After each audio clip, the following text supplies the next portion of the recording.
you beautiful bastards? Welcome back to Quarantine Kitchen. I'm your host, Brittany Vasquez, and let's just jump into it. Okay, but for real though, it's like I'm just playing around. So for today's recipe, we're going to actually do something near and dear to my heart, and that's my mother's banana bread recipe. What it calls for is overly ripe bananas. So in order to actually apply this recipe, make sure that you have bananas that have been sitting out for at least a week until they are dark and nasty looking. It's like, because that's going to be the best way to get the caramelized flavor that bananas come through with naturally when they are overly ripe, and then they can be mushed down into a nasty bit like this. Okay, so the first thing we got to do is we got to preheat the oven to 350. And we're going to need a pre-greased, pre-floured pan for the loaf itself. Alright, so just spray with a little bit of non-stick cooking spray. And I like to wipe the excess all around to get all the corners nice and shiny. And then add a little bit of flour. This keeps the bread from sticking. And just kind of swish this around until it gets all the edges. So yeah, something like that. So now we have to cream the butter and the sugar together. I'm gonna use the mixer with the, whatever this one's called. So it calls for half a cup of butter, which is a stick of butter, and 1 cup of sugar. So I already had a stick of butter sitting out for a while. Room temperature is definitely preferred. If you don't time it right, you can probably microwave for about like 10 to 15 seconds to soften it up. Get that there, cup of sugar.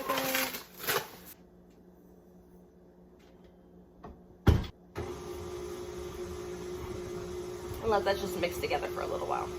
So now that it's kind of creamed down to like a fluffy like consistency, and the butter and the sugar is pretty meshed together, we're gonna go ahead and add the eggs. Since we already have pre-existing ingredients in the bowl, what I'm gonna do is I'm going to actually crack the eggs in a separate bowl. If I get any shells in it, then I'll be able to take them out without finding out the hard way. All right, looking beautiful. Add the eggs. Next thing we gotta do also is to add the crushed bananas. Now we have to measure this out to make sure it's about 3/4 cup. So I already have all this here. I'm just gonna have to measure it out. I started with about 3.5 ripe bananas. Ripe bananas are not very attractive. Lift it up and scrape it. Oven's ready. Whenever working with a stand mixer, I do recommend you stop every once in a while to make sure that the edges are scraped off. The next thing we gotta do is we gotta get all the dry ingredients together and sift them. For the dry ingredients, we're gonna need 1.5 cups of flour. Make sure it's pretty even across the top. And then we're gonna need a teaspoon of baking soda. Teaspoon. Half a teaspoon of salt. All sifted together. Last but not least, we're gonna get our dry ingredients now and apply it to the wet mixture. I always prefer doing it in little increments at a time. When you're making bread, the batter does tend to be a little bit thicker. Now we are looking beautiful. All right, once it's evenly combined, the last thing you gotta do, and make sure you don't forget, is to add the vanilla extract. And it calls for half a teaspoon. Yes. All right, for the last bit, we're gonna add it to our pre-greased and pre-floured pan. It's a little bit of a lumpy batter, so you want to make sure that it's kind of even. Now we're going to put this bad boy in the oven. Center rack. Worst part about making banana bread is the wait time. We have to wait an hour. Now that it's been an hour, we're going to go ahead and check to see how our bread looks. Hello, gorgeous.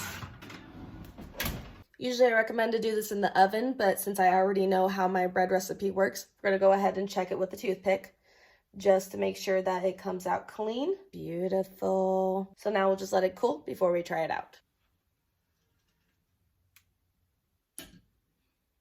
Moment of silence for the amazingness that's about to be had. Now for the grand reveal, I give you the banana bread. It's soft. It is delicate. It is sweet. It is perfect. You got a nice crunchy exterior, super soft but not overly moist in the middle. Just heavenly. Thanks for watching another episode of Quarantine Kitchen. Let me know what recipes you'd like to see next, because I am going to be homebound for a while. So let's make this quarantine interesting, shall we?